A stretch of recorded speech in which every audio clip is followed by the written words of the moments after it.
एक बहुभाषी समावेशी संस्कृति वाले राष्ट्र में जहां भारत सरकार का उद्देश्य सभी भारतीय भाषाओं को समान आदर और स्नेह देना है, जिसके क्रम में अलग अलग प्रदेशों में भाषाई अकादमियों की स्थापना की गई है।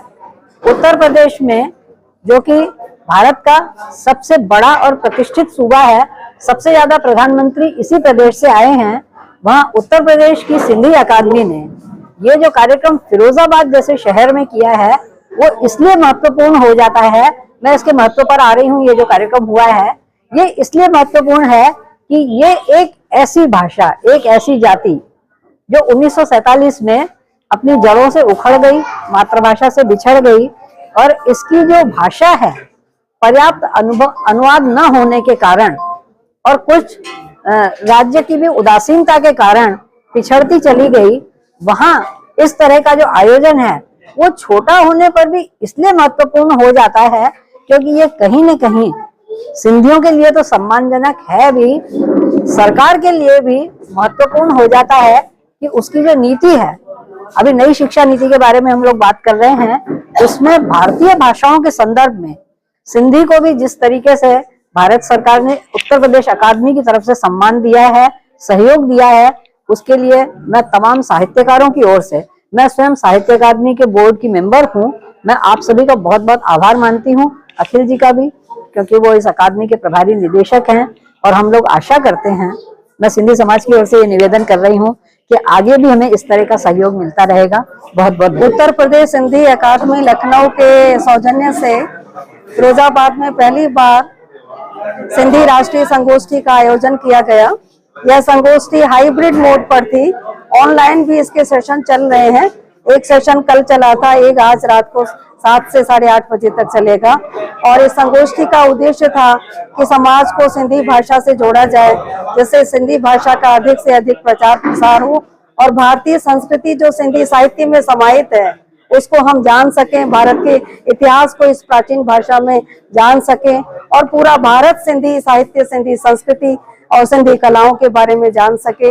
इसी उद्देश्य से यह कार्यक्रम आयोजित किया गया था और मैं समझती हूँ कि हम पूर्ण रूप से अपने उद्देश्य को पूरा करने में सफल रहे।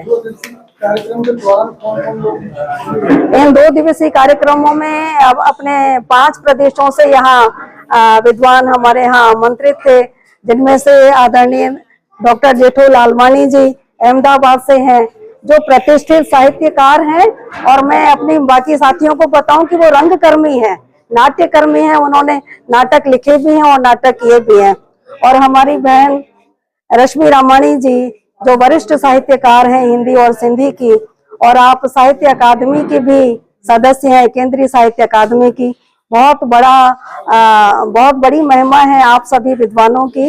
इसके अतिरिक्त यहाँ इस कार्यक्रम में अयोध्या से श्रीमान ज्ञान प्रकाश टेकचंदानी जी, जो कि भाषा सलाहकार हैं, श्री राम मनोहर लोहिया अवध विश्वविद्यालय में, और कानपुर से श्री सुंदरलाल गोरानी जी, श्री सीताराम खत्री जी, वो भी इस कार्यक्रम में पधारे थे। आगरा से जानकी जेठवानी जी थी, और हमारे नगर के साहित्यकार डॉक्टर राम सनईलाल शर्मा जी, डॉक्टर श्याम सनईलाल शर्मा जी और श्रीमान अनूप चंद जैन जी एडवोकेट इत्यादि अनेक विद्वानों ने कार्यक्रम में भाग लिया।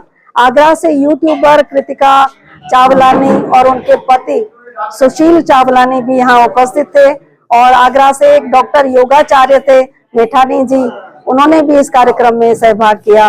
और इसके अतिरिक्त अन्य भी बहुत सारे वक्ताओं ने कार्यक्रम में सहयोग प्रदान किया।